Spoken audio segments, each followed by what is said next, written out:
jerih payah petani, konsumsi pangan lokal, ketiga, cintai produksi dalam negeri, yang keempat, terakhir adalah FIFA Republik Indonesia.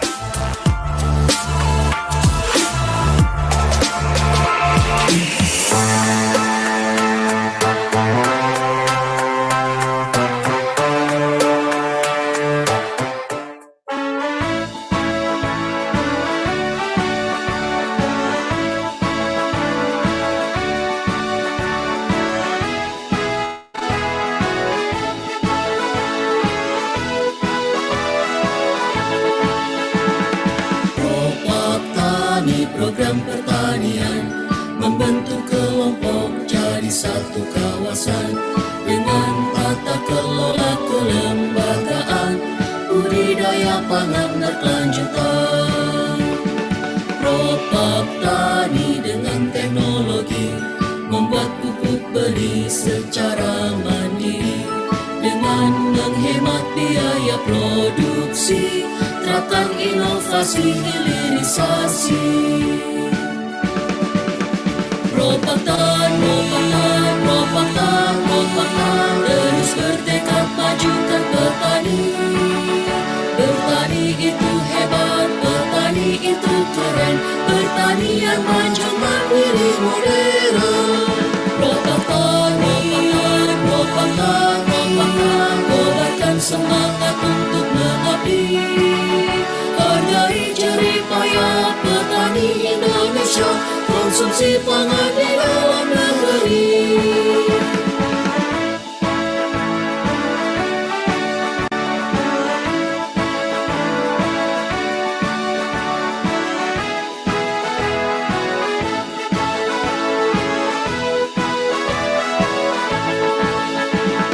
Propak Tani, program pertanian membentuk kelompok jadi satu kawasan dengan tata kelola kelembagaan, budidaya pangan berkelanjutan.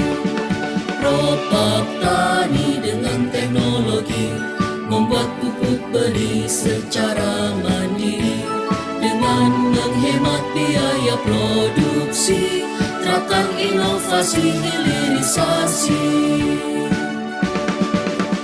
Propak Tani terus bertekad majukan petani. Bertani itu hebat, petani itu keren, pertanian maju mandiri modern. Propak Tani, kobarkan semangat untuk mengabdi. Hargai jerih payah petani Indonesia, konsumsi pangan di dalam negeri. Propak Tani bersatu majulah untuk selamanya.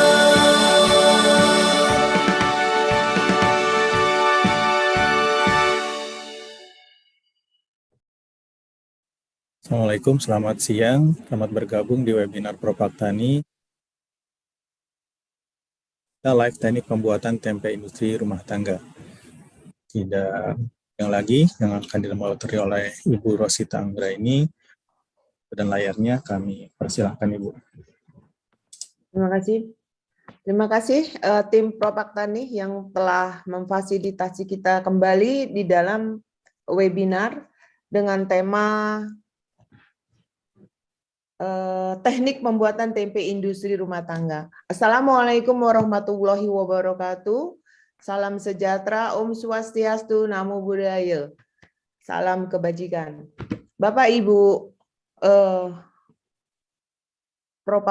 pecinta Propak Tani, kali ini kita akan membuat satu episode yang agak spesial menurut saya, karena episode kali ini diadakan pada bulan Ramadan, dan ini terkait sekali dengan teknik pembuatan atau bagaimana memproses suatu produk.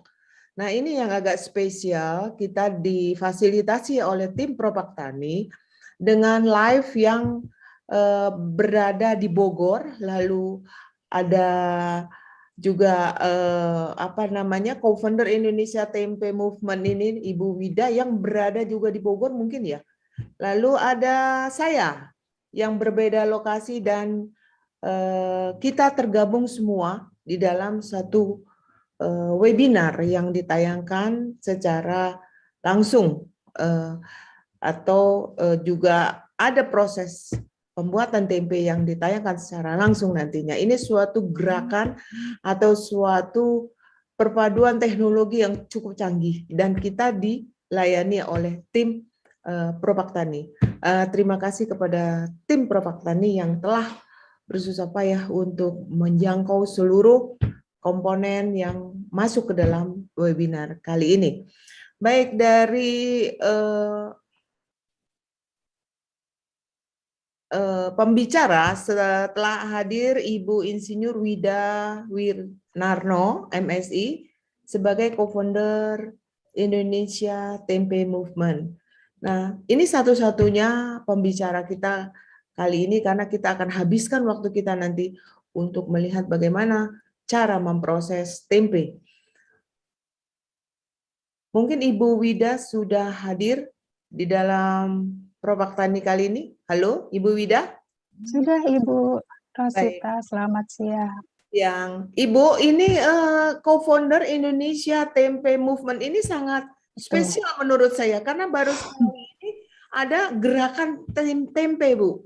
Ya, Iya, yang terstruktur ya tentu, terus masif dan sistematis ya Bu ya. betul, Yang betul. disebut gerakan itu kan seperti itu, harus terstruktur, masif dan sistematis.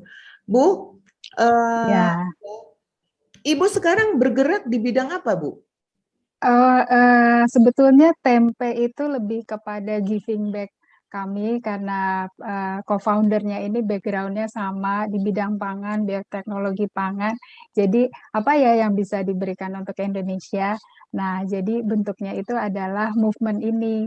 Tapi sehari-hari saya bekerja di bidang food safety di PT Embrio Biotekindo. Bidangnya untuk mensupport keamanan pangan, demikian Bu. Oke. Berarti ini gerakan yang tentunya Non-profit. ya non-profit harus Non-profit. diikuti seluruh Indonesia, Bu, nasional ya, Bu ya. Ini gerakan nasional ya, Bu ya. Iya, internasional Bu sebetulnya. Karena kami ada tempe movement di Amerika. Iya. Oh, ini terkait dengan rumah tempe yang ada di Jepang, Ibu ya? Berbeda. Berbeda. Jadi kami lebih kepada movement, tapi boleh dikata mereka yang bergerak di bidang tempe itu akan kami naungi, kira-kira seperti itu. Oke, baik kalau begitu, Bu. Kita akan bicara banyak ini, Bu, tentang tempe sebagai satu gerakan yang mendunia ya, Bu ya, mengglobal. Betul. Dan melalui pendekatan food safety pula nih.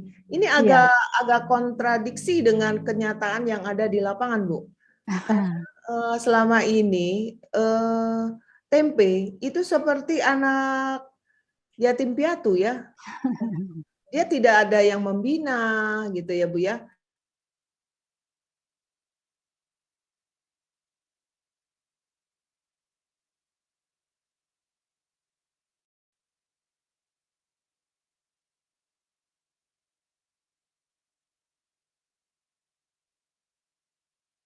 Dan gerakan tempe ini sudah melihat masalah yang bukan ansih dari bahan baku, tapi dari infrastrukturnya, Bu, dari suprastrukturnya bahkan. Nah, ini yang kita mau lihat apa yang bisa dilakukan gerakan terhadap tempe ini dan mengglobalkan tempe yang merupakan satu warisan ya Bu ya, warisan atau heritage Indonesia yang sudah akan diglobalkan oleh Ibu Wida Winarno ini. Kami persilakan Ibu, bagaimana gerakan ini Ibu jalankan? Ya, baik. Baik, terima kasih Ibu Rosita selaku moderator. Salam sejahtera bagi kita semua. Yang terhormat Pak Dirjen Tanaman Pangan Dr. Suwandi kalau hadir. Kemudian para peserta dari seluruh Indonesia sepertinya kelihatannya dimanapun berada. Kemudian para pembicara nanti mungkin yang akan praktek di Tempe Asaki, Pak Cucu, Pak Gosali. Terima kasih atas undangannya pada hari ini. Jadi saya izin share screen.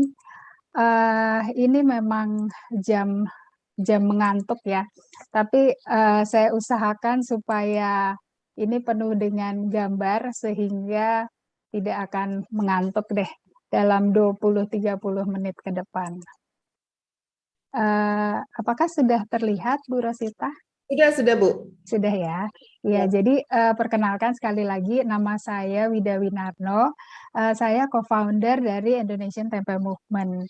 Indonesian Tempe Movement sendiri ini bisa dilihat websitenya www.tempe-movement, ada Instagramnya, ada Facebooknya, dan lain-lain. Didirikan oleh 3 generasi. Jadi saya, ayah saya, kemudian anak saya. Jadi kami 3 generasi yang uplak-uplak di bidang tempe. Nah, pada hari ini sebelum nanti para peserta mendapat bimbingan yang lebih teknis di Tempe Asaki sekaligus praktek, saya ingin menyampaikan memang keamanan pangan di bidang tempe ini penting sekali untuk meningkatkan level kita agar tempe-tempe yang kita produksi nantinya itu bisa naik level dalam arti punya potensi untuk diekspor ya. Jadi memang keamanan pangan di bidang tempe tadi Bu Rosita juga sudah singgung karena masih banyak yang jorok dan lain-lain ya. Jadi ini kita akan melihat tempe masa lalu, tempe masa kini, dan mungkin tempe di masa depan ya. Jadi kalau kita bicara tentang tempe, biasanya tempe yang terkenal itu adalah tempe dari kedelai. Nah, untuk mengetahui bahan baku dari tempe kedelai tersebut, nggak salah kalau kita lihat dulu kedelainya itu dari mana gitu. Rupanya kedelai ini berasal dari daerah Manchuria di dataran Cina ya. Itu bisa kita lihat yang warnanya kuning. Nah, itu kemudian ditemukan juga di semenanjung Korea, di Jepang, Siberia, dan lain-lain. Nah, jadi catatan dari Soybean Storytelling dari Korean Soybean Museum itu 6.000 tahun sebelum Masehi itu sudah tercatat. Tapi waktu itu kedelainya ini masih wild, masih liar. Jadi banyak mengandung antitripsin, antinutrisi yang menyebabkan ketidaknyamanan pada tubuh manusia, khususnya pencernaan. Nah, kemudian seiring dengan perkembangan gerabah di Korea, di mana mereka mulai bisa membuat tempayan dan lain-lain, maka mereka mulai memasuki yang namanya teknologi api. Jadi manusia mulai bisa memasak makanan di dalam tempayan itu, bisa menyimpan air, dan lain-lain. Nah, akhirnya tadi kan ceritanya kedelainya masih beracun ya. Nah, setelah ditemukan teknologi tempayan ini, maka kedelai ini bisa direndam, kemudian bisa dimasak. Nanti hasilnya bisa menjadi kecap dan lain-lain. Tapi ini belum cerita sampai tempe. Jadi 1500 sebelum Masehi kedelai itu didomestifikasi, artinya dibudidayakan. Kemudian pada abad 9-13 ada migrasi besar-besaran dari Cina menyebar ke seluruh dunia, salah satunya juga ke Indonesia, kemudian sampai juga di Amerika, dan akhirnya sampai juga di Amerika Latin. Nah, pada saat migrasi tersebut, maka orang-orang dari dataran Cina tadi, dari Manchuria, bertebaran ke berbagai penjuru dunia, dan mereka membawa kedelai itu tadi. Nah, akhirnya sampailah juga di Indonesia. Jadi, tempe ini menurut manuskrip kuno yang ada, berasal dari Pulau Jawa, tepatnya antara Klaten, Jogja, Solo. Ya, pusatnya terutama di Klaten, di Jawa Tengah. Jadi tempe ini berada atau dikelilingi di antara budaya wayang, candi, batik, dan lain-lain. Nah, kemudian tadi saya singgung mengenai manuskrip ya. Jadi manuskrip kuno ini yang menuliskan tentang tempe itu disebut Serat Centini. Serat Centini ini dituliskan pada tahun 1814 atau 1815 oleh Sunan Pakubuwono kelima ketika beliau masih menjadi pangeran. Jadi waktu menjadi pangeran itu sudah menuliskan buku. Apa yang dituliskan? Yang dituliskan itu cerita pada masa Sultan Agung. Jadi yang dituliskan itu cerita 200 tahun yang lampau. Karena Sultan Agung memerintah pada 1613 sampai 1645 ya, kalau tidak salah. Nah, jadi buku itu menceritakan tentang 200 tahun sebelum 1815 dan menceritakan tentang tempe di dalam buku tersebut. Nah, dari 12 bab dalam buku tersebut, 3 bab menceritakan tentang tempe. Nah, apakah yang dituliskan? Salah satu dituliskan bahwa inilah makanan yang paling tua, makanan tempe yang paling tua yang ada di dalam buku tersebut, yang disajikan pada tamu agung yang mampir ke Kesunanan Bayat di Klaten. Jadi makanan ini disebut sambal tumpang. Mungkin Bapak Ibu yang berada di sekitar Kediri atau Klaten, Jogja, Solo, dan lain-lain masih dengan mudah menemukan makanan ini ya. Tapi kalau di daerah ini agak sulit. Nah, makanan ini terbuat dari tempe segar, tempe semangit, juga kadang ditambah daun jeruk dan pete ya. Ini saya tidak bermaksud membuat lapar ya, tapi ini cerita tentang sejarah.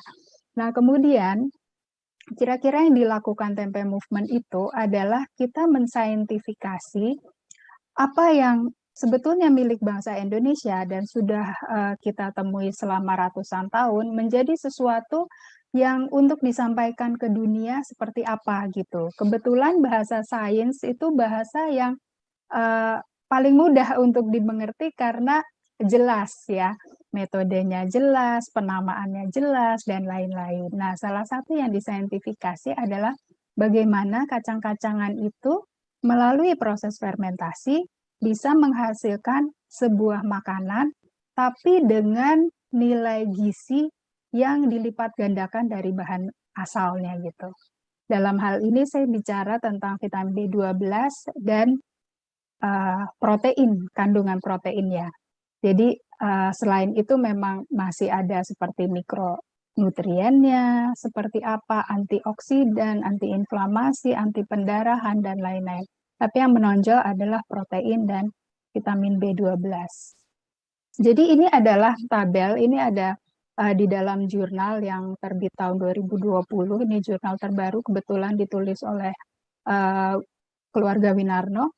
Jadi di sini bisa kita lihat bagaimana makronutrien ya, di sini kita sebutkan energi, protein, lemak, karbohidrat, sugar, dan fibernya ini ternyata dibandingkan tempe-tempe, sampel tempe di Amerika dengan sampel daging di Amerika, nilainya tidak terlalu jauh, malah dari sisi serat kasarnya, dari sisi fibernya jauh lebih tinggi tempe.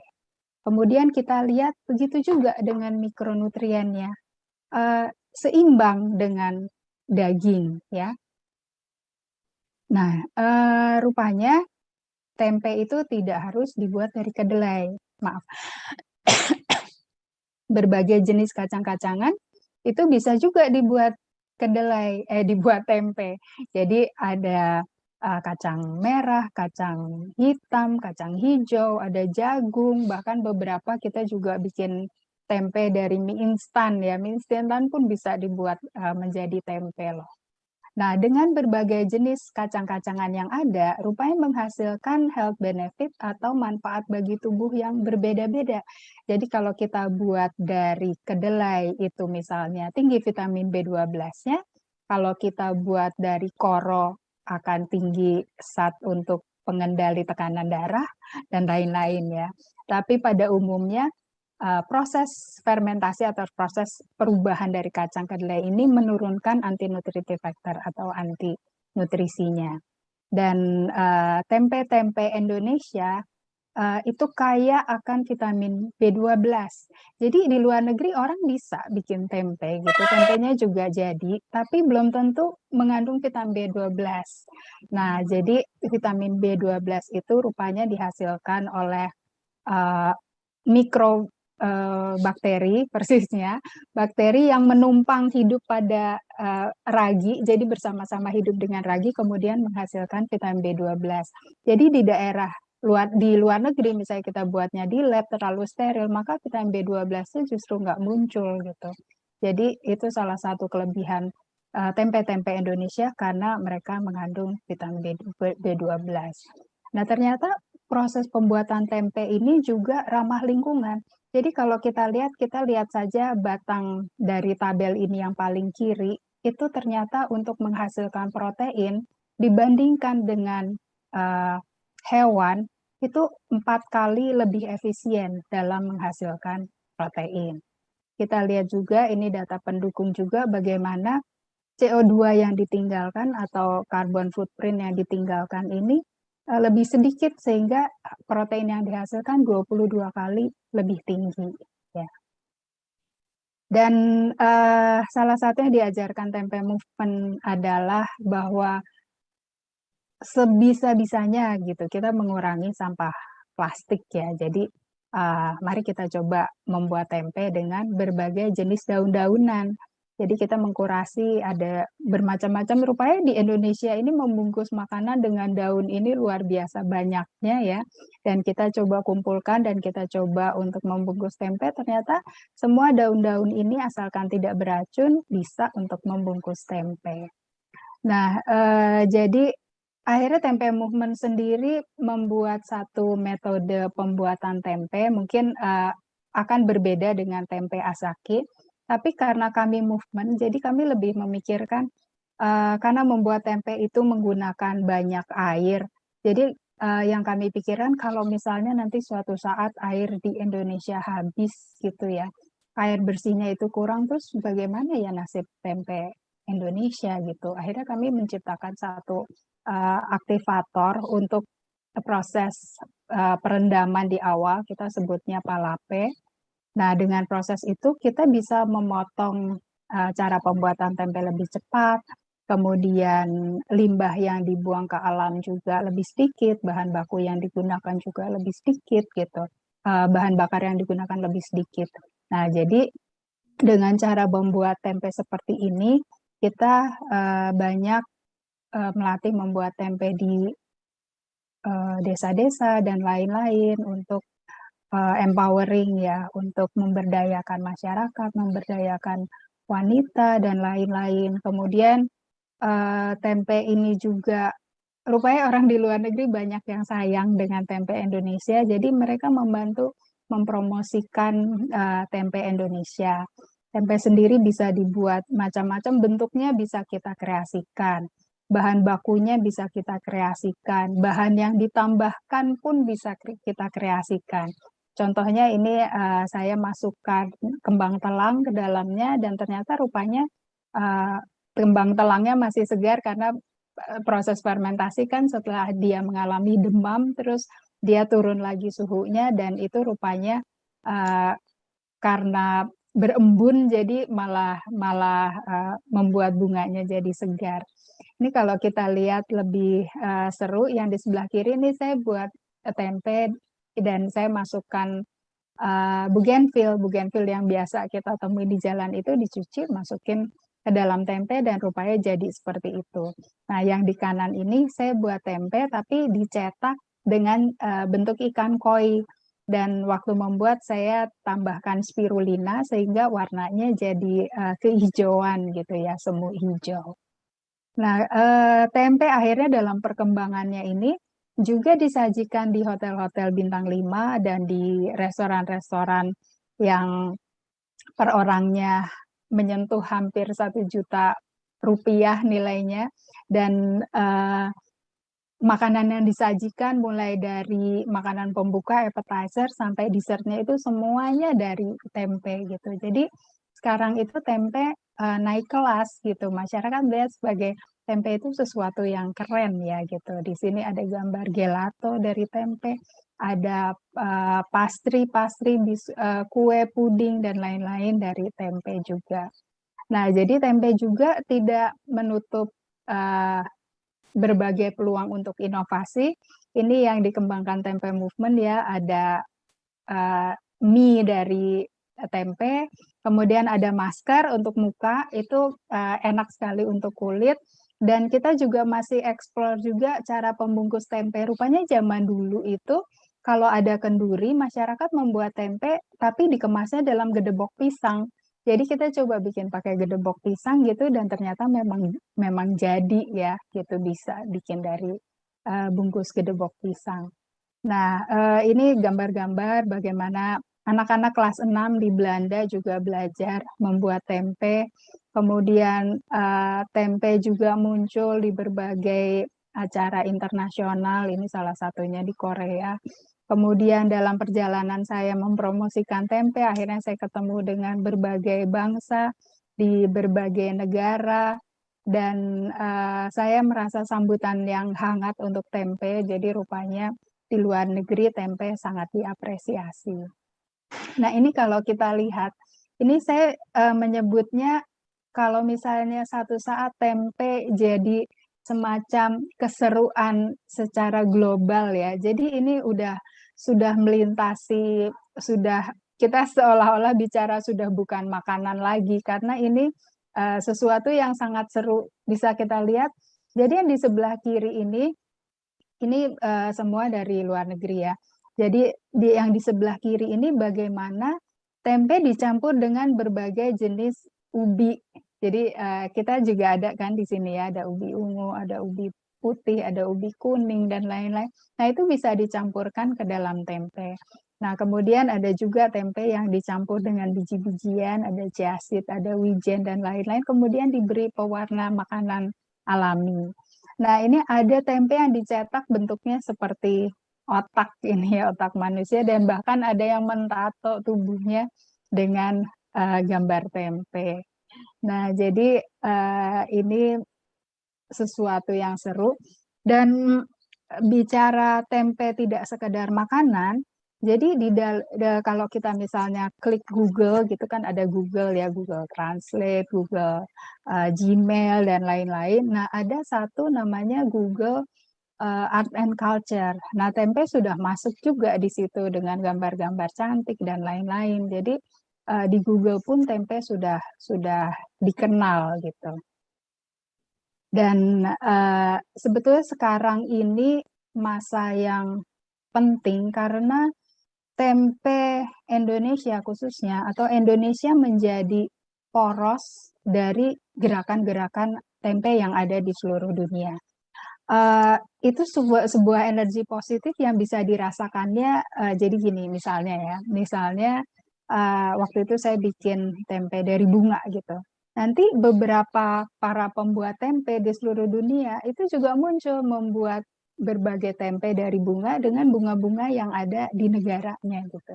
Jadi saya merasakan bagaimana sebetulnya tempe ini hidup, bergerak, dan Indonesia sedang menjadi porosnya gitu. Semoga porosnya tetap di Indonesia karena memang ini milik bangsa Indonesia.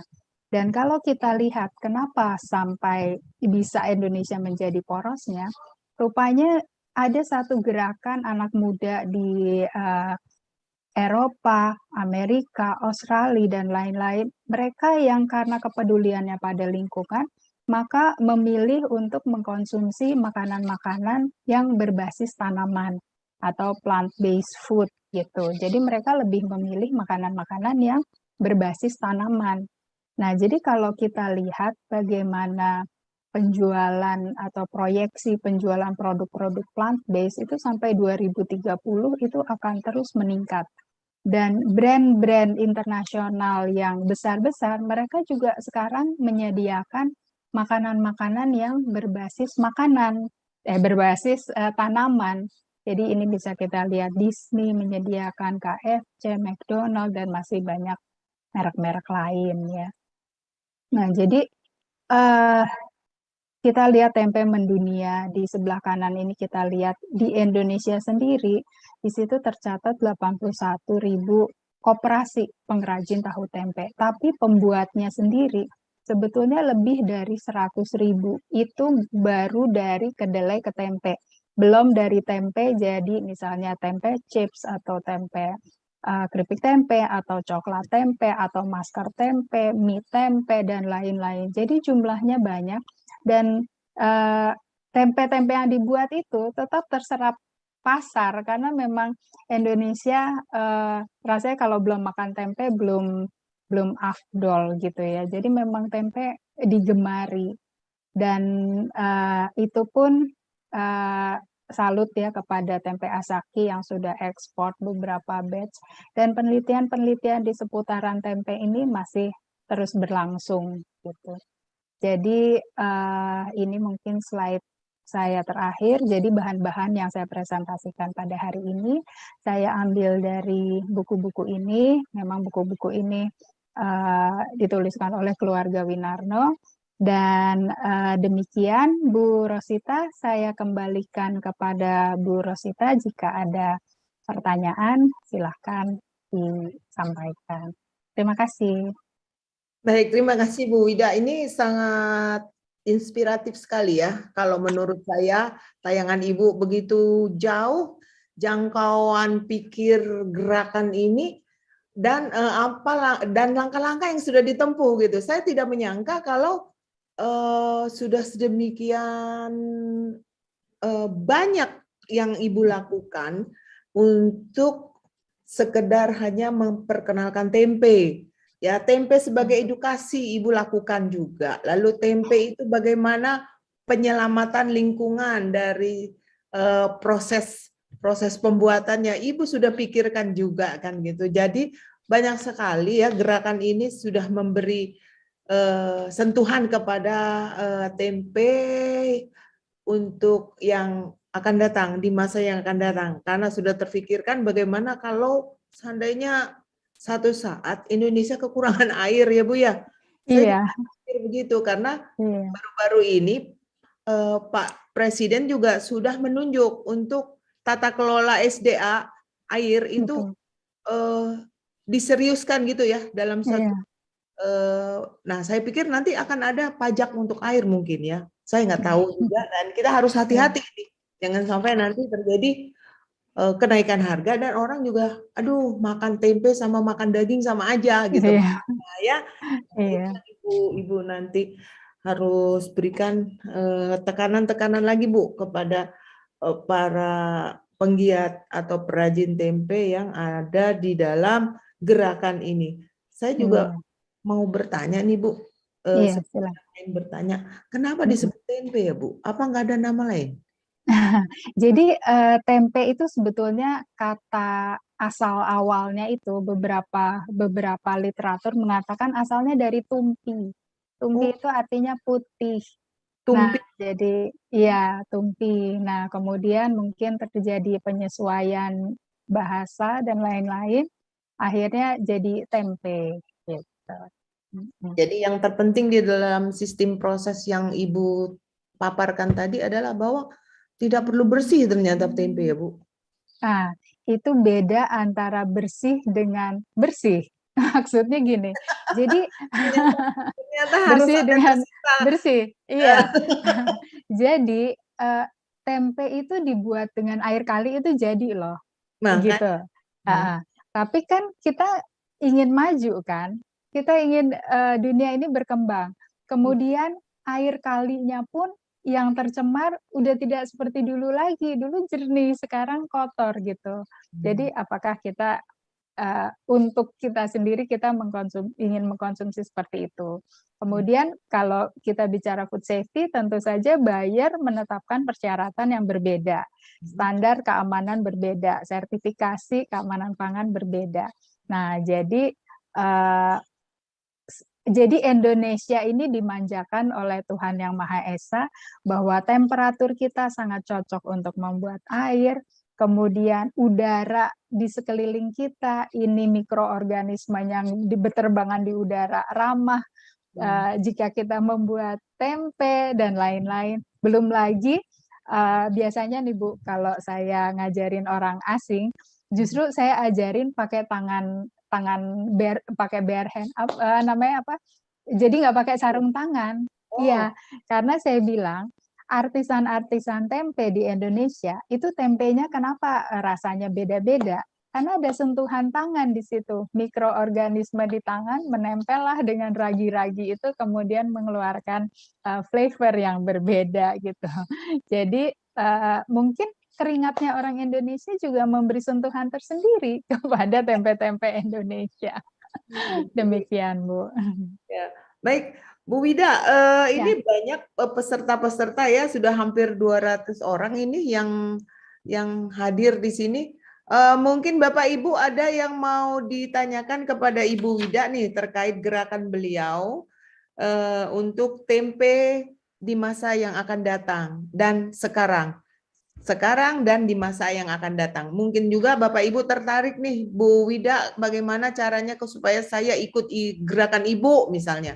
Apakah di dalam gerakan Ibu ini sudah ada standar tempe gitu ya.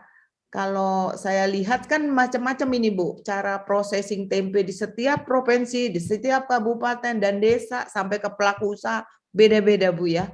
Jadi saya pikir mungkin Ibu sudah membuat suatu standarnya yang membuat standar untuk membuat tempe yang baik dan benar itu yang seperti apa? Mungkin seperti itu ya Bu ya, sudah ada. Dan kalau misalnya ada kawan-kawan ingin ikut di dalam gerakan Ibu, kemana mereka akan mendaftar?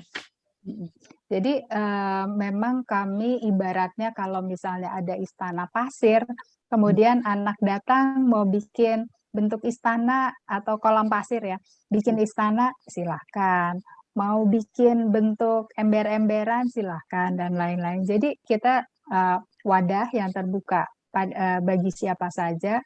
Yang penting adalah menyuarakan kebaikan-kebaikan dari tempe Indonesia gitu. Karena seperti dua sisi mata uang ya, kita bisa lihat bagian jeleknya, kita bisa lihat bagian baiknya. Tapi ketika kita bergabung bersama-sama menyuarakan tempe, mari kita menyuarakan hal yang baik tentang tempe. Begitu, Bu. Oh, jadi belum ada organisasinya ya, Bu ya? Organisasinya sudah ada, tapi tidak harus mendaftar, apalagi uang iuran. Waduh, jauh deh. Jadi silakan bergabung di dalam websitenya atau melalui Instagram dan lain-lain. Biasanya kalau kita ada kegiatan, misalnya tahun lalu kita membuat Humans of Tempe, itu semacam webinar, pesertanya sebagian besar malah dari luar negeri yang para penggiat tempe. Nah itu kita bisa diskusi di sana, kemudian kita rumuskan, ayo kita mau menyuarakan apa untuk tempe ini, seperti itu. Ya, baik Bu. Ini mungkin ada pertanyaan dari Bapak Ibu yang ikut webinar. Halo? Ya, raise hand bagi yang ingin bertanya kepada Ibu Wida, mumpung beliau ini masih di sini dan masih mau di dalam bulan Ramadan ini ya ikut dalam webinar ya. Jam-jam tidur pula ya Bu. Kalau untuk tempe sesungguhnya saya ikhlas. Ikhlas. Allah dibayar dengan pahala yang berlimpah di bulan Ramadan. Bapak yang Ibu, penting tempe Indonesia maju. Ya. Halo? SN? Ini ada Bu di live di chatnya. Di siapa Bu? Silakan aja Bu, langsung aja Bu. Langsung saya baca ya. Ini dari Arina April dari Universitas Sriwijaya. Pertanyaannya adalah sesungguhnya tempe haruslah dilihat sebagai produk budaya kuliner Indonesia. Tidak banyak yang tahu bahwa tempe adalah sumber probiotik, prebiotik, dan paraprobiotik, antioksidan, antikolesterol, dan antibakteri. Pertanyaan saya, bagaimana mengubah wajah tempe dan menjadikan juga sebagai superfood di Indonesia? Boleh saya langsung jawab, Bu? Silakan Bu, silakan. Iya, jadi tepat sekali yang dikatakan Bu Afrina, health benefit dari tempe tersebut. Dan di luar negeri memang tempe sudah diproklamirkan sebagai superfood ya.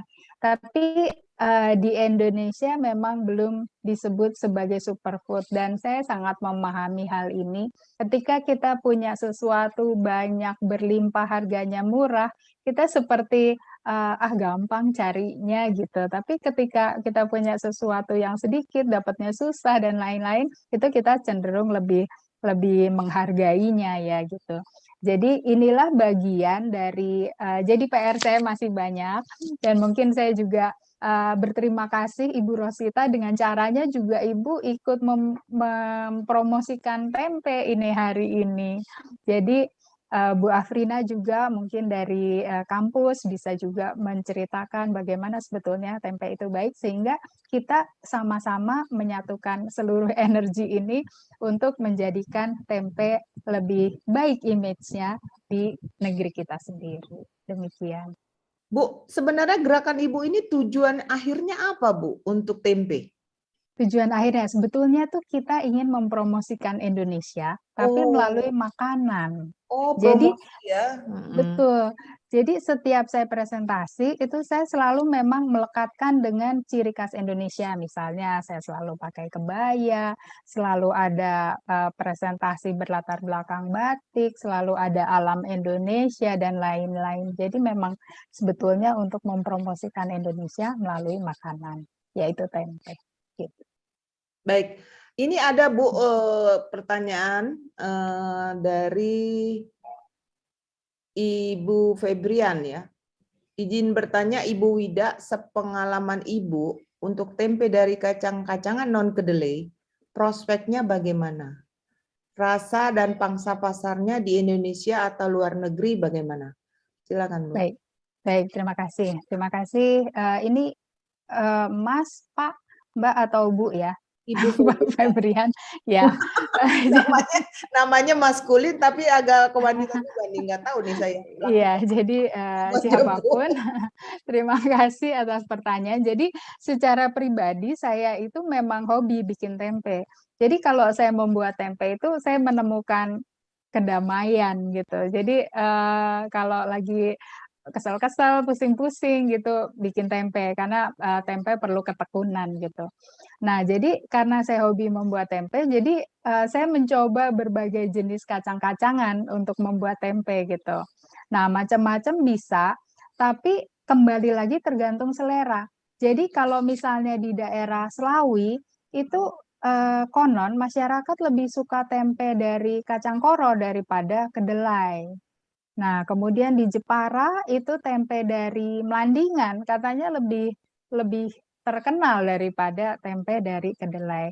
Jadi saya sendiri coba hampir seluruh kacang-kacangan yang ada di Indonesia, biodiversity Indonesia begitu besar ya, kacangnya juga macam-macam. Kadang perlu diberi treatment atau diberi perlakuan yang berbeda karena masih banyak mengandung racunnya, jadi bolak-balik harus direndamnya bolak-balik gitu.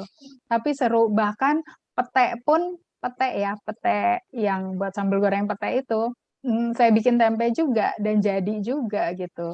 Kemudian biji kluwih, biji nangka, biji duren, biji saga, itu juga bisa dibuat tempe. Nah, berkaitan dengan pasar luar negeri, tentu saja apa yang kita edukasikan kepada pasar luar negeri itu mungkin yang akan lebih menonjol karena para pembuat tempe di luar negeri mereka juga beberapa negara tidak apresiatif terhadap soya, terhadap kedelai, jadi mereka lebih suka kacang lain, misalnya lentil atau chickpea atau lupin, kacang lupin dan lain-lain gitu. Jadi mereka juga membuat tempe dari kacang-kacangan yang lain tergantung preferensi mereka gitu. Jadi akhirnya apa yang kita edukasikan kepada masyarakat, maksudnya edukasi rasa ya, bicara tentang rasa mungkin itu yang akan lebih diterima oleh masyarakat seperti itu. Demikian Bu Rosita. Ya Bu, ada lagi satu nih Bu yang mau bertanya nih. Mohon direspon Bu katanya. Apa beda tempe bungkus plastik dengan daun? Mana yang lebih enak dan higienis? Lalu kenapa tempe kadang berasa apek, kecut dan bau padahal tempe baru? Bagaimana memilih tempe yang enak ketika membeli dengan kasat mata tanpa dicuil atau dirasa? Bagaimana menyimpan tempe agar tidak berubah rasa dan rupa? Karena jarak ke pasar sangat jauh. Apa beda tempe khusus mendoan dengan tempe biasa? Ini banyak sekali ini tentang tempenya ya. Mungkin Ibu Iya, kasihkan satu buku aja sama beliau ini kan. Ibu betul, betul, betul. Elizabeth, Mas Ganda, dan lain-lain ini. Oh, ini rombongan juga Bu, rupanya. Betul, betul. Jadi saya coba jawab ya. Nanti kalau ada yang ketinggalan, Bu Rosita kasih tahu aja ya. Jadi Silakan. bedanya tempe yang plastik dengan yang daun itu sebetulnya dari vitamin B12-nya juga berbeda. Jadi tempe yang dibungkus dengan daun itu vitamin B12-nya lebih tinggi daripada tempe yang dibungkus dengan plastik. Oh. Nah, jadi dalam hal itu berbeda. Kemudian rasa dari tempe itu dibentuk dari komposisi asam amino yang dihasilkan. Karena asam amino yang berbeda menghasilkan spektrum rasa yang berbeda juga. Asam amino itu kenapa berbeda? Karena mikroorganismenya dalam prosesnya bersama ragi yang nemplok di tempe tersebut juga berbeda, akhirnya menghasilkan rasa yang berbeda juga gitu. Nah, kalau misalnya nggak mau dicuil, nanti tangannya ditampol sama tukang tempe kan. Nah, jadi kalau bisa dibawi. Tapi kalau dilihat tidak ada warna yang menyimpang. Warna menyimpang tuh maksudnya misalnya ada kekuning-kuningan dan lain-lain. Dan kalau misalnya tempenya itu bau, sebetulnya dalam jarak cukup jauh pun kita udah kecium gitu ya. Jadi seperti itu. Tapi nanti karena ini adalah bimbingan teknis dan nanti Bapak Ibu bisa bikin tempe sendiri, pasti tahu rasanya kalau tempe baru jadi itu rasanya luar biasa enaknya, dan karena kita bikin sendiri, kita tahu prosesnya, bisa kita makan mentah. Itu enak sekali. Baik. Satu lagi nih Bu. Iya.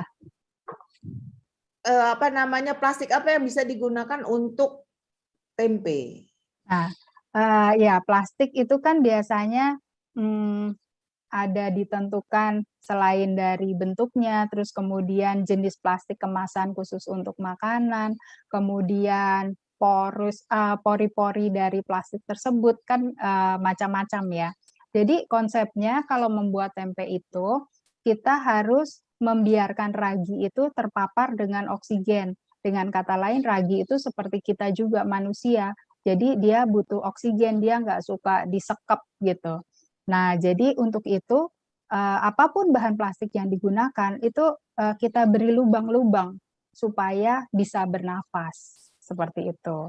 Dan kalau misalnya jenis plastik itu plastik apapun bisa digunakan, tapi karena saya dari Tempe Movement sebisanya menghindari plastik, mari kita hindari plastik. Tapi kalau misalnya tetap harus menggunakan plastik, prinsipnya itu. Jadi untuk membuat tempe itu diberi lubang. Seperti itu. Baik, Bu Wida, kita harapkan Ibu masih tetap di sini karena kita sudah terhubung dengan tim lapangan di tempatnya Pak Zaki ini yang untuk live pembuatan tempe secara langsung. Iya, silakan. Kepada panitia, mohon ditayangkan. Halo, Mas Bubun, apa terhubung? Putus-putus nih, putus-putus. Halo. Putus-putus ya? Sekarang udah oke. Oh, sudah oke. Oke. Oke, terima kasih Ibu Rosita, terima kasih Ibu Wida yang sudah menyampaikan materi yang sangat holistik tentang tempe, dan kita jadi paham apa-apa yang memang belum kita pahami sebelumnya. Dan saat ini saya sedang berada di Rumah Tempe Azaki bersama Bapak Cucup Luhias sebagai Direktur Operasional dari Tempe Azaki ya Pak ya. Nah, untuk membahas lebih lanjut tentang teknik pembuatan tempe seperti yang disampaikan Ibu Wida tadi, kita akan melihat ke dalam nanti apa saja tahap-tahap yang harus dilakukan terkait dengan pembuatan tempe skala industri rumah tangga. Dan saat ini saya akan menyapa Pak Cucup.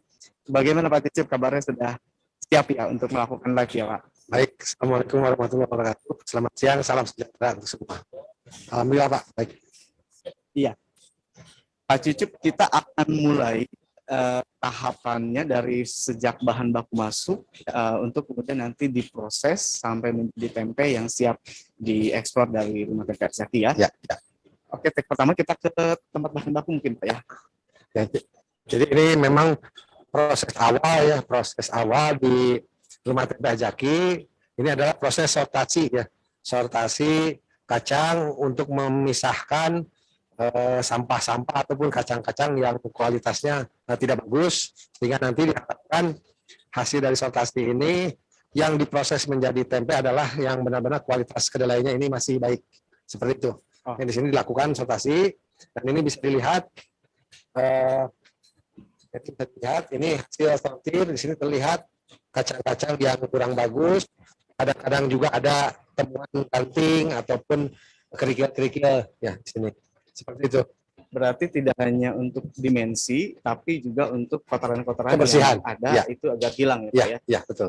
Baik, kalau kemudian ada yang tidak lolos sortasi nih, ini Ya. lebih akan diperuntukkan untuk apa nantinya Pak? Paling nanti diperuntukkan untuk pakan ternak. Oh baik. Nanti sekaligus dengan kulit kacang ya. ada yang ambil Oh, baik. Oke siap. Setelah ini kita berarti masuk ke dalam. Iya, oke. Tahap pembuatan tempe. Kita masuk ke dalam ya.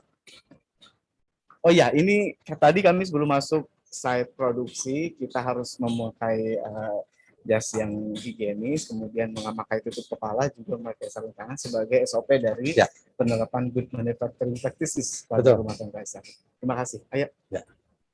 Nah, mungkin sebelumnya bisa dilihat di ini.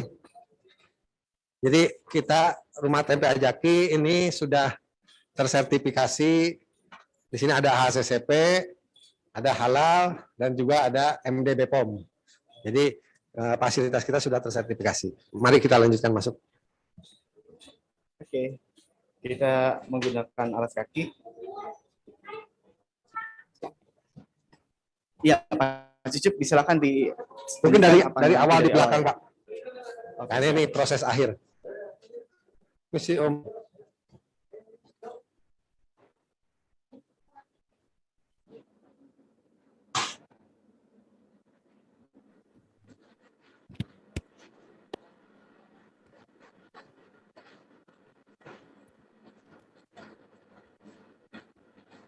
Kita bisa dengar suara saya ya.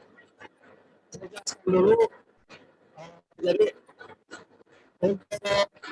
proses produksi tempe ini secara garis besar ini terbagi menjadi 3 tahapan proses. Jelas Pak. Proses di sini ada proses mata,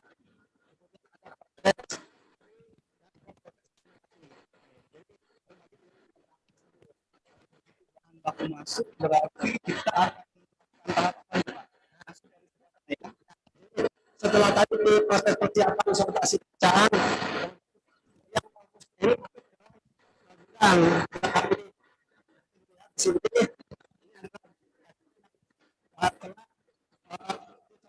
artinya itu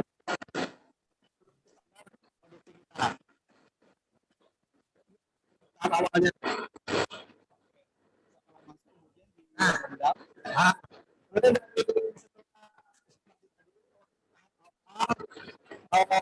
kacang kedelai ini melalui proses pencucian dulu. Di sini ada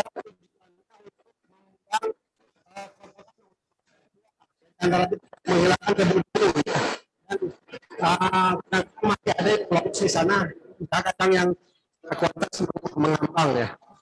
Seperti itu. Jadi kedua kemudian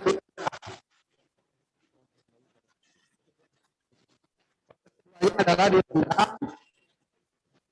Hasil cuciannya kita taruh di sini untuk kemudian direndam. Tujuan daripada penendaman ini adalah si kacang ini mengembang. Seperti itu.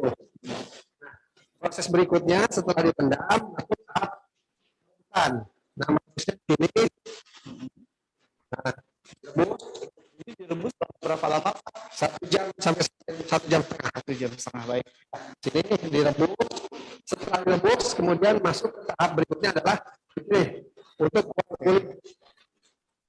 Jadi Bapak Ibu di sini adalah alat pengupas kulit ari setelah direndam kemudian dikupas kulit arinya, untuk setelah dikupas kulit ari direndam kembali ya Pak ya? Ya, jadi tempe ajaki ini tempe yang memang daripada kulit kacang. Oh baik.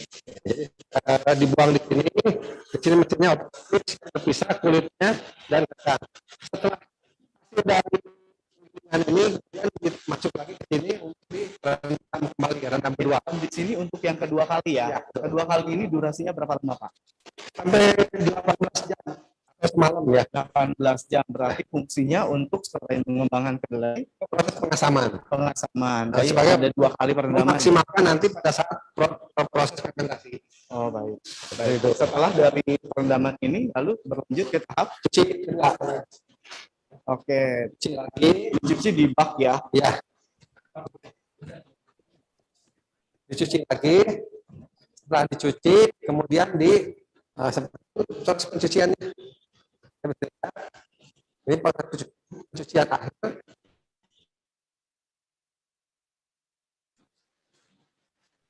Jadi pencucian akhir. Jadi kalau kita hitung ini ada 2 kali pencucian, ada 2 kali perendaman ya Pak Cuci. Ya, dua kali. Tahap perendaman yang akhir ini memastikan bersih ya. Nah ini kemudian dari sini setelah bersih, benar-benar bersih, masuk ke proses berikutnya, rebus lagi, rebus kedua. Setelah perebusan kedua ini berapa lama durasinya Pak? 1 jam sampai 1 jam 15 menit. Baik. Di sini direbus. Setelah direbus, Halo, Mas Bubun. ini proses kering. Halo Bu Rosita. Ya, Mas Bubun minta tolong kalau jangan berjalan karena suaranya putus-putus. Nah, jadi kalau mau berbicara harus stand up lah ya, berdiri jadinya harus ini karena banyak peserta yang tidak bisa mendengar. Oke, mungkin kita ulangi sekali lagi ya tahapan dari mulai aku masuk ya. Tadi kebetulan ada mesin pengupas kulit ari yang hidup, jadi mungkin suaranya kurang jelas ya. Untuk lebih jelasnya, kita ulangi 1 kali lagi, setuju Bu Rosita ya? Siap. Baik, Pak Cucup ditunjukkan kembali, mohon maaf karena tadi ada suara mesin. Jadi tahap awal setelah tadi melalui tahapan portasi kacang, kita dapatkan kacang yang sudah layak untuk produksi. Nah, kita tempatkan di belakang. Ini nanti tahap pertama masuk ke dalam proses pencucian. Jadi di sini disebut proses basah. Pada proses basah ini ada 3 proses pencucian, perendaman, perebusan yang masing-masing dilakukan 2 kali. Nah, cuci pertama di sini ini untuk membersihkan debu yang ada pada kacang ataupun nanti masih ada sisa sampah yang lain. Setelah dicuci di sini, masuk ke proses kedua yaitu perendaman di sini. Kita taruh di dalam drum ini perendaman untuk supaya kacang ini mengembang. Nah, setelah sesuai dengan waktunya, masuk ke proses berikutnya adalah perebusan. Itu perebusan pertama. Sekarang tahapan yang tadi pencucian ini fungsinya untuk menghilangkan kotoran, kemudian yang tahapan mengembangkan. Ini dilakukan berapa lama Pak durasinya? Kurang lebih 4 jam. 4 jam. Baik, setelah itu masuk ke tahap Perebusan. Perebusan ini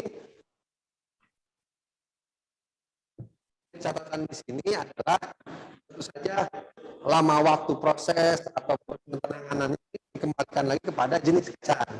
Kadang-kadang kan kita beli kacang ini di pasaran berbeda-beda, sehingga itu yang menyebabkan ada sedikit perbedaan. Oh baik. Nambah waktu, mengurangi waktu. Di sini 1 jam. Ya. Kemudian setelah selesai direbus, masuk ke proses di sini giling. Sambil jalan pelan menunjukkan mesin pengupas kulit arinya Bu Rosita. Jadi ini setelah direbus, disimpan, diolah di mesin pengupas kulit ari yang Misalkan kacang ke bawah, ininya kacang yang tanpa kulit di sini. Jadi pisahkan langsung. baik. Setelah dikupas, kemudian dicuci ulang. Ya, direndam. Direndam dulu ya. Ya, direndam lagi selama kurang lebih 18 sampai 20 jam. Itu fungsi lama itu apa? Nah, untuk di sini kalau misalnya fungsi mengembangkan, kalau di sini untuk proses pengasaman disebutnya. Baik. Pengasaman artinya mengeluarkan kandungan proteinnya supaya pada saat proses fermentasi ini bisa maksimal dari enzimnya itu. Oke. Seperti itu, Pak. Setelah perendaman kemudian dicuci ulang. Cuci ulang.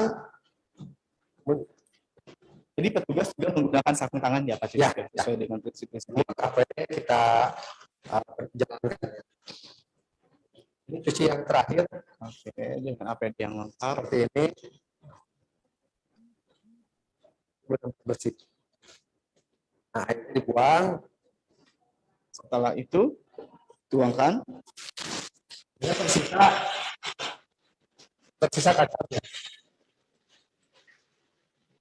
Nah, masuk tahapan berikutnya setelah ini adalah rebus kedua. Untuk memastikan higienis lagi ya dari tahap yang sudah berlalu ini. Ya. Direbus perebusan kedua ini berapa 1 lama jam durasinya? sampai 1 jam 15 menit. Oke, baik. Dilihat. Seperti itu ya. Jadi setelah dicuci yang kedua kali, kemudian dilakukan perebusan kembali. Ya. Selama 1 sampai 1,5 jam.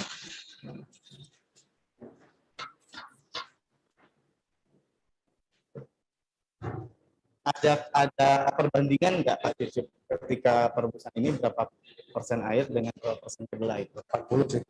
80 ya. Satu banding. Oke. Ini 80 kilo. Oh, ini prosesnya 80. Oke. Nah, setelah perebusan di sini, jadi proses akhirnya hasilnya pasti proses pengeringan. Terus Kita masuk ke tahapan beda ruangan lagi. Beda. Ini area basah ya. ya, ini area basah selesai, masuk ke area kering. Nah, hasilnya dituliskan di sini meja ini. Ya, ini area kering mulai masuk Meja ini. Nah, ini per keranjang ini kurang lebih 20 kilo standar beratnya. Dituliskan di sini supaya airnya turun. Baik. Setelah cukup kering, masuk ke tahap di sini. Ini juga sama pengeringan, tetapi dengan cara diangin-angin oleh kipas. Dan di sini juga dilakukan sortir kedua. Artinya untuk kemas tetap ya. Kita terus di beberapa seksi. Sortir ini Pak Cicip yang diambil yang utuh atau gimana? Yang tadi ya kan kadang-kadang masih ada kacang yang jelek terlewat. Oh, baik. Itu tetap dipilih sehingga benar-benar maksimal. Ini memilih kacang-kacang yang benar kualitas. Coba kita lihat. Nah, itu kan tetap ada yang hitam-hitam. Yang jelek-jelek masih ada. Ini kita Jadi dipastikan di tahap ini semua kacangnya hampir seragam ya. ya. Ini satu bak begini berapa kapasitasnya? Tadi ya untuk satu bakul. Oh, sama ya. Ya, satu bakul dikeringkan. Kalau ke sana. Jadi kan satu kita ini pindah sini dalam kita. Mengalir seperti itu. Baik, setelah di sini Dari sini dianggap sudah kering, dipastikan kering, masuk adalah dia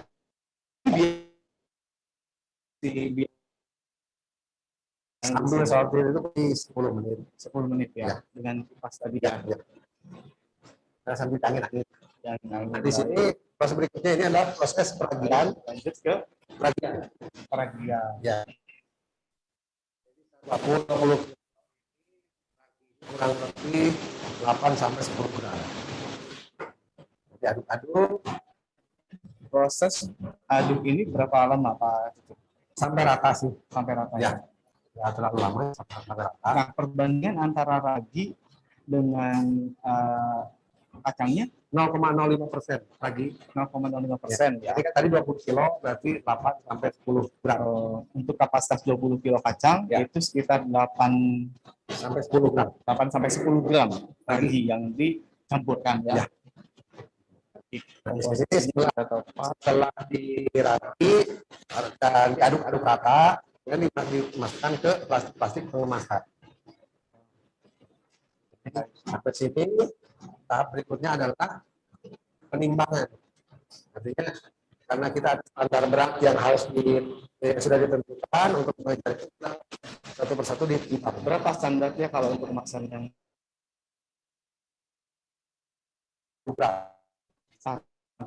Ya. Kalau di sana kan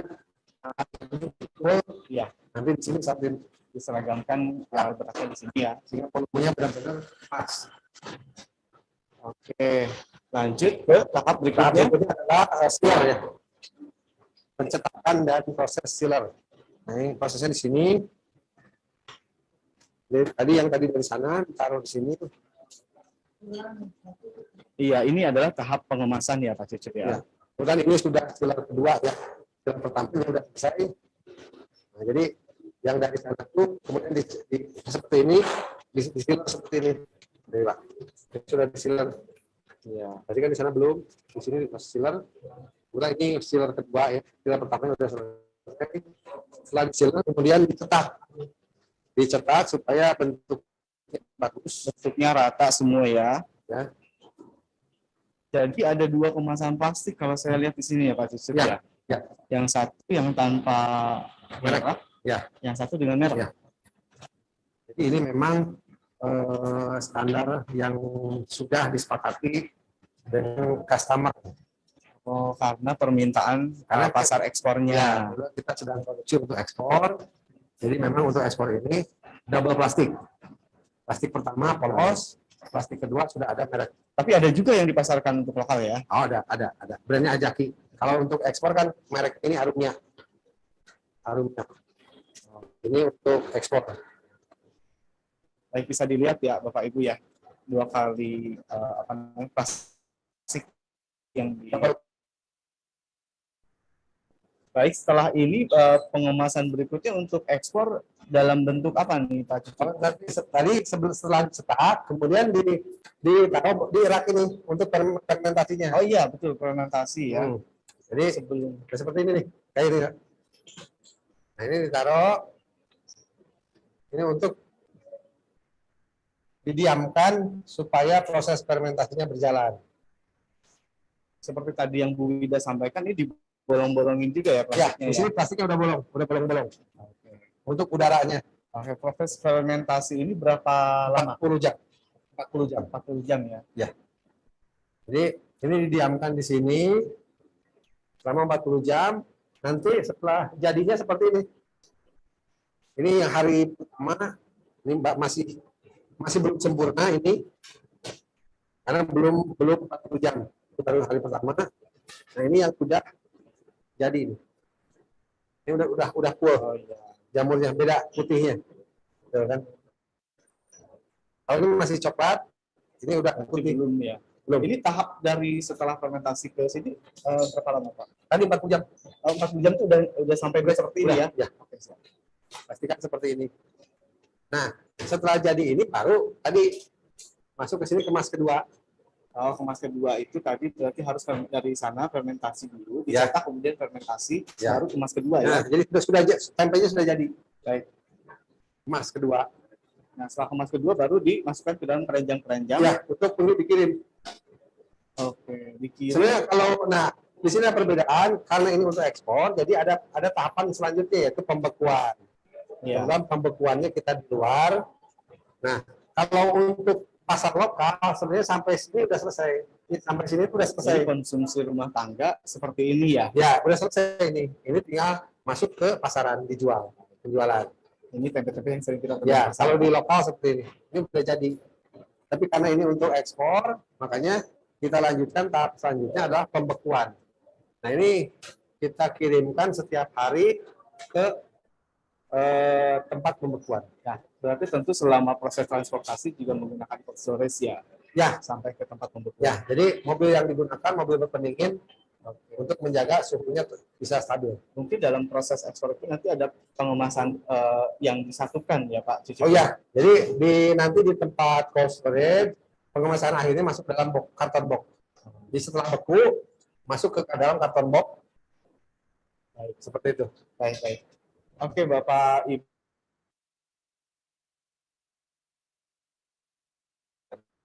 Jadi salah satu rumah TP yang sudah menerapkan prinsip-prinsip GMP juga sudah mendapatkan sertifikasi PASAP ya untuk kemudian bisa ekspor pasarnya. Dan kami melihat di sini juga tahapannya sangat sistematis, kemudian juga memperhatikan prinsip-prinsip GMP tadi ya Pak ya. Betul. Demikian ya Bu Rosita, kalau untuk sampai tahap pembuatannya.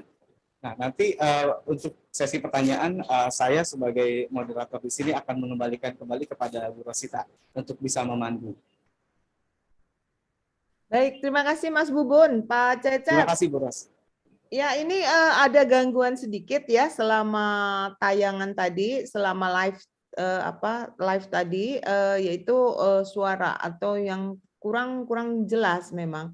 Nah, mudah-mudahan bisa Mas Bubun lihat atau bisa Pak Cecep kasihkan kepada kita semua bagaimana proses pembuatan tempenya yang tertulis seperti itu. Karena kalau tayangan tadi itu sangat tidak jelas dan terputus-putus. Mungkin ini karena pengaruh sinyal juga atau pengaruh gerakan atau moving dari kamera, saya belum paham. Tapi kalau bisa kita ditunjukkan bagaimana sih prosesnya itu, alur proses pembuatan TP kalau ada ya, SOP-nya ada nggak gitu?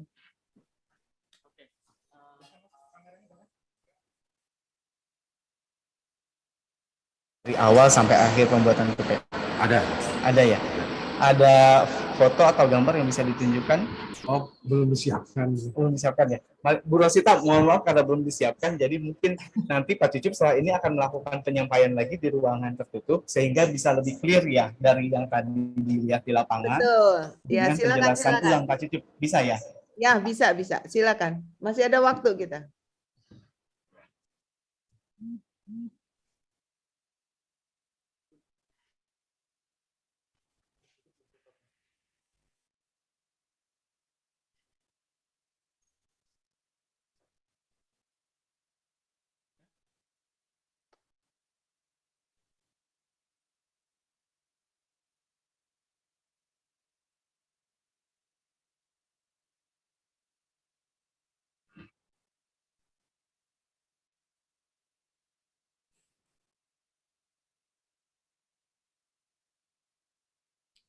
Mohon bersabar ya Bapak Ibu, kita masih menantikan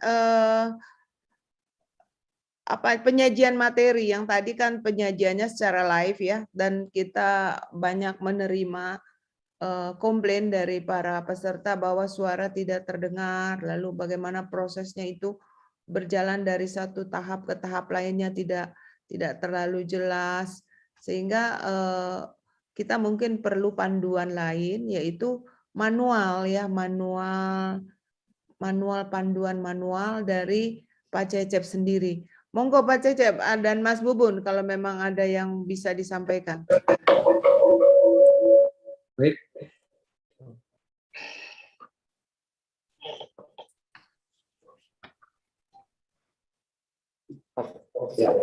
Baik, terima kasih Bu. Mungkin saya ulang ya untuk penjelasan prosesnya. Jadi untuk proses pembuatan tempe di rumah tempe Ajaki ini secara garis besar kita bagi menjadi 3 tahapan proses ya. Pertama ada tahapan proses produksi basah, kemudian ada tahapan proses produksi kering, dan yang ketiga adalah proses fermentasi. Di samping tadi persiapan ya, tahapan persiapan yaitu sortasi untuk memilih kacang-kacang kedelai yang memang bermasalah. Nah, untuk proses produksi basah ini diawali dengan proses pencucian ya. Pencucian kacang yang tadi setelah proses sortasi. Nah, tujuan daripada proses pencucian ini lebih kepada pembersihan daripada kotoran-kotoran ataupun debu-debu yang masih menempel di kacang kedelai, sehingga diharapkan kacang kedelai yang masuk ke wilayah produksi ini sudah benar-benar bersih ya. Nah, itu yang pertama. Setelah proses pencucian, masuk ke tahap berikutnya adalah proses perendaman ya. Perendaman yang kurang lebih selama 4 jam ya, di proses rendam. Setelah direndam, kemudian di proses berikutnya adalah proses perebusan. Ya. Proses perebusan selama kurang lebih 1 sampai 1,5 jam. Ya. Jadi di proses produksi basah ini ada 3 tahapan proses itu yang selanjutnya nanti diulang 1 kali lagi, sehingga baik nanti proses pencucian, perendaman, perebusan itu dilakukan 2 kali. Ya. Nah, tadi untuk sudah sampai rebus, kemudian setelah direbus, kemudian masuk ke tahap berikutnya adalah proses pemecahan kulit, ya. Artinya untuk membuang kulit masuk ke dalam proses giling menggunakan mesin. Nah, mesin ini yang sudah otomatis, mesin pemecah dan pembuang kulit. Artinya antara kulit dengan kacang ini nantinya menjadi terpisah. Nah, sehingga yang tersisa adalah kacang yang memang sudah tanpa kulit. Nah, selesai dari proses penggilingan, tahap berikutnya adalah proses perendaman kedua, ya. Perendaman kedua yang ini dilakukan kurang lebih 18 sampai 20 jam, ya, atau semalaman. Nah, nah, tujuan daripada perendaman kedua ini adalah untuk yang sering disebut sih pengasaman, ya, supaya asam ini benar-benar keluar dan kandungan proteinnya bisa maksimal pada saat nanti proses fermentasi. Nah, selesai proses pengasaman, kemudian dilakukan pencucian kembali, ya, pencucian kembali sampai benar-benar bersih sebelum nanti masuk ke tahap berikutnya adalah perebusan kedua. Nah, perebusan kedua ini kurang lebih waktunya 1 jam sampai 1 jam seperempat. Ya. Nah, ini proses terakhir di sesi tahapan produksi basah. Selesai daripada perebusan, masuk ke proses berikutnya adalah penirisan. Artinya ditampung di satu tempat di meja supaya airnya benar-benar terbuang untuk kemudian dikeringkan, ya, di meja pengeringan sambil diangin-angin menggunakan kipas. Nah, di situ juga dilakukan sortir berikutnya karena masih sering ada kacang-kacang yang kualitasnya kurang bagus, ini masih lolos dari sortasi pertama. Nah, setelah kering, kemudian tahap berikutnya masuk ke dalam proses peragian. Artinya di sini diberikan ragi, ya, kedelai yang sudah matang, kemudian dikasih ragi dengan perbandingan 0,05%. Kita gunakan ragi tempenya. Contoh misalkan dari 20 kilo kacang ini kita kasih ragi 8 sampai 10 gram ragi tempenya. Nah, setelah diragi, masuk ke tahap berikutnya adalah pengemasan. Nah, pengemasan tentu saja di situ dilakukan penimbangan dan juga sealer, ya, untuk menutup bagian yang terbukanya. Setelah di sealer, kemudian ada tahap berikutnya pencetakan untuk supaya bentuk tempe ini bagus, ya, bagus sesuai dengan ukuran yang diminta. Nah, dari situ masuk ke dalam tahap berikutnya yaitu proses fermentasi. Nah, fermentasi yang kita lakukan kurang lebih 40 jam, ya, sampai nanti terlihat tempe ini jadi dengan sempurna. Artinya jamur yang mengitari seluruh permukaan tempe ini benar-benar putih di seluruh permukaan. Yaitu kualitas yang dihasilkan dari tempe, ya. Nah, karena kita ini ada kebutuhan ekspor yang mana untuk proses ekspor ini ada tambahan proses yaitu pembekuan. Nah, setelah tempe jadi ini kemudian kita lanjutkan untuk proses pembekuan. Nah, cuman untuk pembekuannya kita menggunakan fasilitas di luar, ya, karena di kita belum tersedia. Barangkali seperti itu, Pak, Ibu, untuk penjelasan prosesnya. Baik, langsung ya Mas Bubun, ya. Halo. Iya. Halo, Ya. Bu Rosita. Ya, sudah bisa saya bantu pandunya ini? Saya bisa pandu langsung, bisa? Silakan, Bu Rosita. Oke, terima kasih. Baik, Pak Cucup, saya itu ada beberapa kawan yang meminta untuk brosur. Saya pikir ini rahasia perusahaan bukan, Pak? Ya, begitulah. Jadi mudah-mudahan kawan-kawan yang sudah bisa melihat secara live ya tayangannya ini bisa menangkap bahwa prosedur untuk pembuatan tempe itu tidak sesulit yang kita bayangkan. Jadi intinya kita mau bertanya aja nih sama Pak Cucup, karena Pak Cucup ini sudah hasap ya Pak ya. Sudah, Bu. Analisis critical control point ya Pak ya. Nah, Betul. proses yang Bapak tadi paparkan, yang menurut Bapak itu dan menurut penilaian di tempat Bapak bekerja sekarang ini, apa yang paling kritis, Pak? Tadi ya pada yang Dari pertama proses-proses ini, di mana titik kritisnya? yang pertama kebersihan, kemudian tadi proses pengasaman. Pengasaman Itu saja sih, Bu. yang terkait dengan jam 20 jam ke atas itu ya, Pak ya? Nah, ini pun begini, Bu. Jadi karena kondisi kacang ini kan tidak standar ya. Ya. Tidak standar sehingga diperlukan penyesuaian waktu. Jadi 20 jam yang kita lakukan dengan kacang jenis A ini belum tentu sama dengan misalkan di pengrajin B. Kecuali kalau memang kacangnya sama ya, standar kualitas kacang. Jadi berawal dari kualitas kacang. Karena kan kita tahu bahwa varietas kedelai ini kan banyak macam. Beda-beda ya. Beda-beda. Kita juga kadang-kadang misalkan hari ini kita menggunakan kacang A, besok ganti kacang B.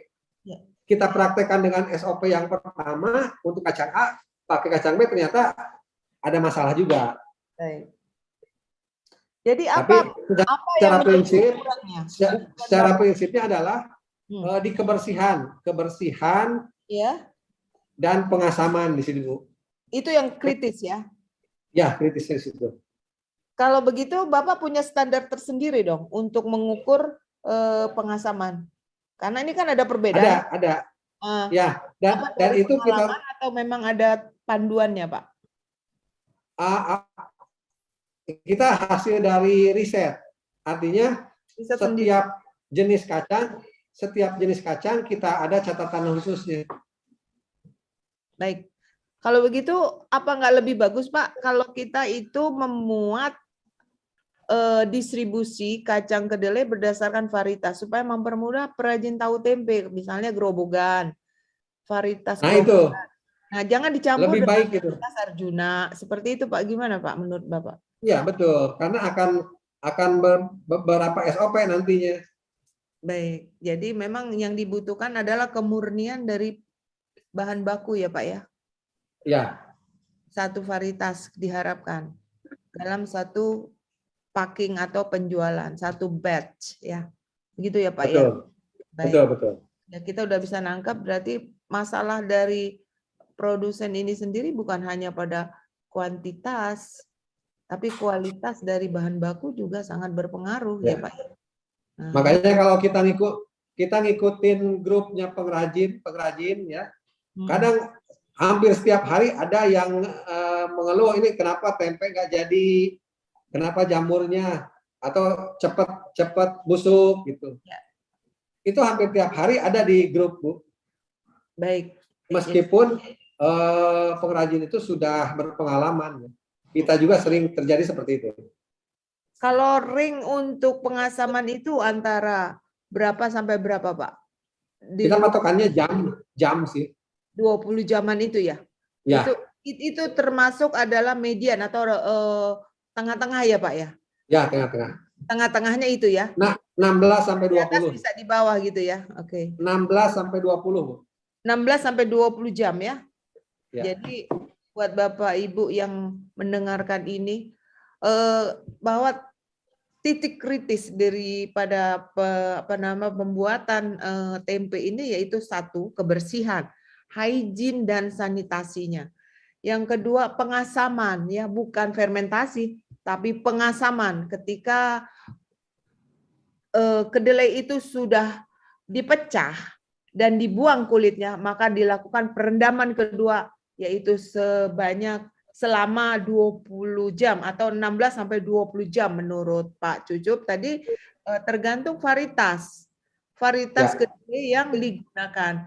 Nah, ini berdasarkan pengalaman ya, berarti agak berbeda ini Pak dengan kualitas kedelai impor kita karena dia seragam ya Pak ya, impor. Ya. Nah, dan pengalaman daripada perajin tempe adalah menggunakan varietas impor. Ini yang agaknya akan menjadi kendala bagi kita semua di dalam menyuarakan tempe Indonesia menggunakan varietas lokal Indonesia. Ini yang agak menjadi kendala karena dari perlakuan kita sendiri, bahan baku kita yang tidak satu varietas bisa tercampur dengan macam-macam dan menyulitkan perajin untuk mendapatkan produksi tempe yang maksimal kualitasnya. Mungkin ada Bapak Ibu yang mau ditanyakan dari tayangan live ini, di mana masalah-masalah yang muncul terkait dengan proses di tempat Bapak Ibu itu, atau memang sama sekali belum ada yang bisa dilakukan di tempat Bapak Ibu untuk memulai usaha tempe ini. Jadi membutuhkan bimbingan lebih lanjut dari Pak Cucup. Monggo saja diminta kalau memang diperlukan, begitu ya Pak ya. Bapak bisa mobile lah. Siap. Bisa ya Pak ya. Kita Bisa. nanti Mas Bubun fasilitasi kalau perlu bimbingan perajin-perajin tempe ini untuk produksi yang sama dengan rumah tempe Bapak. Monggo, Bapak Ibu masih ada yang mau ditanyakan? Halo? Halo? Ini masih kebingungan nih Pak kayaknya nih. Karena memang ya masih banyak ya, karena dalam bayangan kita membuat tempe itu tidak semacam yang Bapak bikin ini.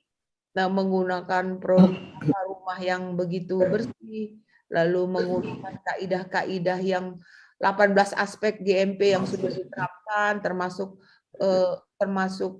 keselamatan kerja. Nah, biasanya ini kan rumah-rumah tempe kita ini rumah tempe yang sangat-sangat sederhana ya. Karena itu maka saya katakan kalau boleh Pak Cucup, tolonglah dibuatkan kewenangan pembinaan ini diberikan kepada Kementerian Pertanian, Pak. Ya, karena kita nggak bisa bergerak kecuali kalian yang akan membuat suatu gerakan seperti Ibu Wida tadi membuat gerakannya. Nah, dengan Pak Cucup, Pak, cobalah tolong ini siapa yang harus membina perajin-perajin tempe ini? Karena sebenarnya sudah ada Bu, kita ada Forum Tempe Indonesia. Forum Tempe Indonesia, kebetulan saya juga di situ sebagai wakil ketua.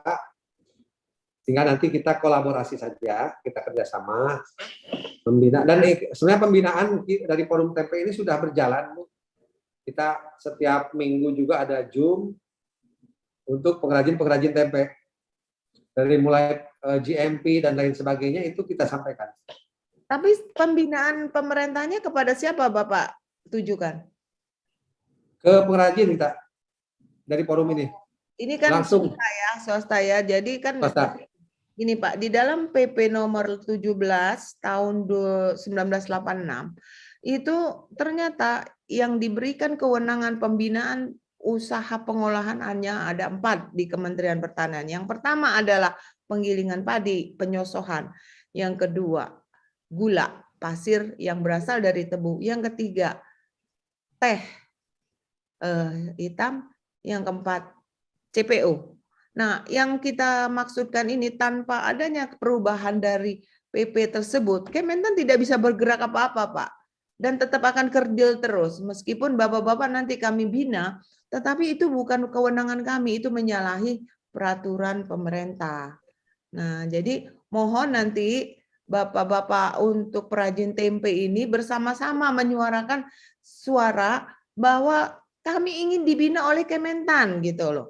Jangan dibina oleh siapa? Kemendustri tidak tidak membina. Alasannya nggak jelas ya, tapi Kementan masuk ke ranah sana itu menyalahi peraturan pemerintah. Demikian Pak.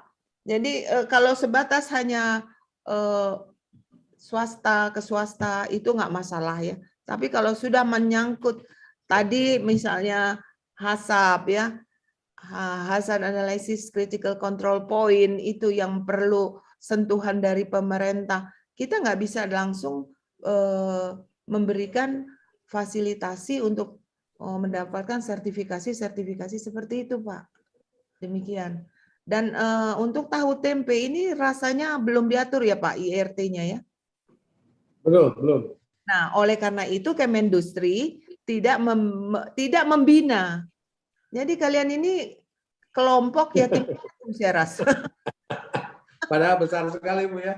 Justru itu perajinnya udah jutaan, tapi tidak emaknya sama bapaknya yang mana kita nggak tahu ini. Nggak tahu nih. Jadi kalian ini duafa kayaknya. Nah makanya supaya tidak duafa, cobalah disuarakan bersama-sama supaya siapa yang membina kami nih gitu. Ya. Betul. Karena ke depan kami tidak bisa lagi dibiarkan begini, lingkungan tidak terjaga, air tidak terjaga, lalu kita tidak dilindungi pasarnya kan seperti itu. Misalnya tahu tempe di Cina sekarang sudah berkembang atau Jepang sendiri mau ekspor ke Indonesia kan agak aneh ya. Sementara Ibu Wida tadi bilang ada Serat Centini yang udah ribuan tahun yang lalu mengatakan tempe itu adalah heritage, Indonesian heritage. Jadi kenapa jadi kita diserbu oleh tempe dari Cina misalnya seperti itu ya. Jadi monggo Pak ya disuarakan suara-suara seperti itu. Kalian jangan diam-diam aja. Sementara kami diuber-uber karena komoditas. Oh itu pertanian kalau kedelai. Enggak begitu. Kita juga berjalan pakai aturan dan peraturan gitu. Jadi kalian nggak diangkat di sana, nggak diangkat di sini, kasihan. Nah itu harus disuarakan dari organisasi-organisasi seperti punya Pak Cucup dan Bu Wida ini. Dan organisasi Gaikindo segala macam ya. Kalau berhubungan dengan impor kan kami tidak terlalu memiliki intensi di situ. Tapi kami berhubungan dengan pembinaan kesehatan masyarakat ini, pembinaan hygiene dan sanitasi atau keamanan pangan yang kami urus. Makanya dari itu kita perlu payung hukum yang lebih jelas untuk tahu tempe. Monggo Bapak Ibu masih ada lagi yang perlu ditanyakan? Halo, ini Pak tadi ada yang mau nanya, apa enggak Bapak mencoba untuk membuat kemasan daun Pak dibanding plastik? Nah, sebenarnya untuk awal kita bikin tempe dari daun dulu Bu, semua pasti dari daun ya. Cuman kesininya karena kita lihat dari segi praktis dan penampilan dan lain sebagainya, kita pindah ke plastik.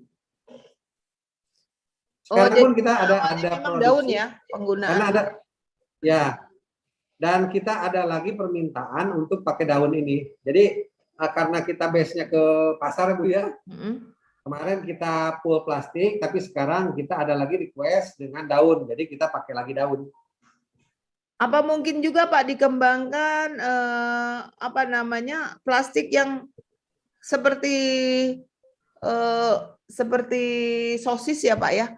Kan itu kan udah dibungkus dengan plastik yang langsung bisa dimasak gitu ya. Bisa dimakan ya. Itu aja sebaiknya Pak. Dibungkus boleh. Bisa dimasak. Itu untuk pengembangan ya. Supaya ya. tidak melawan lingkungan ini. Kita sudah Betul. udah jenuh plastik kan, sudah nggak mau lagi mikroplastik masuk ke dalam makanan kita kan gitu. Iya. Nanti kita coba pelajari. Karena di sini kan nanti jamurnya seperti apa reaksinya. Kita juga pastikan plastiknya ini bisa aman untuk tumbuh jamur. Ya baik. Mudah-mudahan sampai ke sana ya Pak ya, karena ini future kan. Siap. Makasih Bu. Ya. Mudah-mudahan sudah bisa dikembangkan di IPB nanti plastik-plastik untuk tahu tempe yang seperti sosis itu ya, langsung dibungkus dengan plastik yang langsung bisa dimasak dan dimakan. Ada lagi yang mau ditanyakan, Bapak Ibu? Ibu Wida sudah live karena ada pertemuan tempe juga di tempat yang lain. Dan saya rasa ini Pak Zaki sudah banyak sekali memberi kontribusi ya yang baik untuk pengembangan tempe ke depan, dimulai dari upaya bagaimana mendapatkan hasap yang tadinya tidak mungkin menjadi mungkin ini. Saya sendiri tadinya Pak mengatakan kalau hasap di tempe ini kayaknya mimpi kali. Ternyata Pak Zaki memberikan menjadi kenyataan. Ya, dengan kerja keras dan semangat ya Pak tentu dan dukungan berbagai pihak. Nah, ini mudah-mudahan ke depan Pak Zaki juga memikirkan kelompok Pak Zaki, perajin tahu tempe ini siapa yang ngurus? Harus punya Bapak Ibu ini. Kalau enggak kami juga merasa anak angkat enggak, anak tetangga enggak. Siapa tiba-tiba datang ke rumah kami kan gitu ya Pak. Nah, rumahnya itu dibenerin Pak, apa kalian itu punya emaknya siapa, bapaknya siapa, tolong dibicarakan ini di tingkat perajin tahu dan tempe supaya kami jelas membina kalian sampai sejauh apa kewenangan kami Kementerian Pertanian dan sejauh apa kemampuan kami untuk membina perajin-perajin ini. Baik, saya pikir ini Ramadan ya, dan saya juga udah agak lemes-lemes dan mungkin Bapak Ibu sudah tidak ada lagi yang mau ditanyakan dan bisa dilihat di dalam YouTube ini ada pesan dari panitia untuk kejelasannya dan mohon maaf Pak Cucup, kalau boleh saya mau tanya apakah ada SOP yang bisa di-share nanti? Nanti saya ini rapikan dulu. Ya, nanti saya kirim ke Pak. Ya, tolong dikirim Pak dan dimasukkan ke dalam materi, link materinya, karena memang benar-benar mereka ini ingin sekali mengupayakan tempe-tempe usaha tahu tempe, usaha tempenya ini seperti yang dimiliki Bapak sampai bisa menembus pasar ekspor. Dan satu lagi Pak, sebelum kita tutup ini, saya penasaran, Pak Zaki itu menggunakan pembekuan dengan sistem blast ya? Blast, betul. Benar, betul. Blast. Blast. Blast ya. Jadi benar-benar di bawah minus berapa, Pak? 40. Oh, minus 40 ya, luar biasa. Ya, memang harus seperti itu karena Bapak menggunakan kontainer ya, Pak ya, untuk kontainer. Ekspornya ya. Baik. Ya. Nah, jadi Blast ini tidak merubah rasa, tidak merubah warna. Betul. Ya, karena ini teknologinya sebenarnya untuk meat ya, Pak ya, untuk daging ya. Ya. Daging, tapi karena ini untuk ekspor tempe yang terfermentasi, makanan terfermentasi dan ini sangat mudah rusak oleh suhu, maka harus digunakan teknologi blast dryer untuk untuk tempe Pak Zaki ini. Tempe Pak Cucup dengan merek Azaki ya Pak ya, ke Jepangnya ya. Betul, Azaki. Oke. Baik Bapak Ibu, ini sudah saya pikir sudah cukup memberikan inspirasi kepada kita semua. Dua narasumber ini sangat luar biasa berkontribusi untuk kemajuan warisan nasional Indonesia dari tempe yang dikenal secara nasional dan sebagai makanan pokok sekarang bagi rakyat kita. Saya pikir sudah tidak ada lagi yang mau ditanyakan karena semua sudah jelas sekali. Tinggal Bapak Ibu bagaimana untuk mengontak seluruh narasumber yang tadi Ibu Wida dan dan Pak Cucup melalui panitia nantinya. Melalui panitia mungkin bisa. Mohon izin. Ya silakan Mas Bubun. Menyampaikan permohonan maaf dari Pak Ghazali karena ada rapat di Direktorat Jenderal PKH sehingga beliau tidak bisa mengisi pada kesempatan webinar siang ini. Tetapi beliau menyampaikan bahwa barangkali ada unit pengolahan hasil yang berpotensi, utamanya tempe, itu dapat diajukan melalui proposal dana alokasi khusus pada tahun anggaran 2023 yang akan ditempatkan di Satker Dinas Kabupaten Kota. Demikian Bu Rosita. Terima kasih. Oh, jadi ini ada permintaan. Oh, Pak Ghazali ini koordinator pengolahan, menyampaikan informasi bagi Bapak Ibu yang memiliki potensi budidaya kedelai gitu ya, dan pengembangan kedelai dan mau untuk mengolah menjadi tempe, dipersilakan untuk memberikan proposalnya tahun 2023 ya. Begitu Mas. Oke. Ya, semua disampaikan kepada dinas-dinas kabupaten, provinsi untuk dapat diberikan fasilitas oleh pusat bantuan UPH atau unit pengolah hasil tempe di lokasi yang memang dikembangkan budidaya tempe kedelai lokal. Demikian Bapak Ibu yang dapat kami sampaikan kepada panitia. Mungkin ada yang perlu disampaikan kepada narasumber. Silakan. Bu narasumber, mohon izin untuk menyampaikan sertifikat simbolis.